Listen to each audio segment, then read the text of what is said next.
This is a typical position where black has an isolated pawn. You can see that white has the powerful d4 outpost for his knight or other pieces, and that the d5 pawn is a long-term weakness for black to deal with. Usually, when you have this type of isolated central pawn, when there are lots of pieces on the board, your best bet is to play very actively. Now let's return to that familiar pawn structure. We saw that black had double pawns and isolated pawns. There's one more weakness: pawn islands. A pawn island is a pawn or a group of pawns that has one or more files separating it from any other friendly pawns. In this position we see that white has 2 pawn islands, and black has 4 pawn islands. This is a big difference, and it means that white's pawns will be more coordinated and have less holes in their structure as the game progresses. A trick that you can use when evaluating pawn structures, especially in or near the endgame, is to ask yourself how many pawn islands each player has. In general, the more pawn islands, the more weaknesses. Another key indicator of whether or not a pawn structure has the potential to be well coordinated is to check out whether they can create a pawn chain. Here we see the f2, e3, d4 pawns forming a chain, but there are much more powerful examples. Take a look at this. Who do you think is better here, white or black? That's right. Here the material is even, but white has a huge advantage because of his pawn structure. First of all, he has 1 pawn island to 4. Black has doubled isolated h-pawns, which are useless and very vulnerable to attack.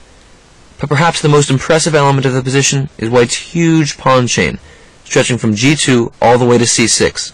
A critical thing to realize in this type of situation is that white has only one potential weakness, the g2 pawn. Black has to try to attack the base of the pawn chain, but in this position g2 is comfortably defended by the white king. In contrast, black has weaknesses all over the board. And there's another key factor. White has a protected passed pawn. A passed pawn is one that has no enemy pawns blocking its path to promotion. Passed pawns are very important.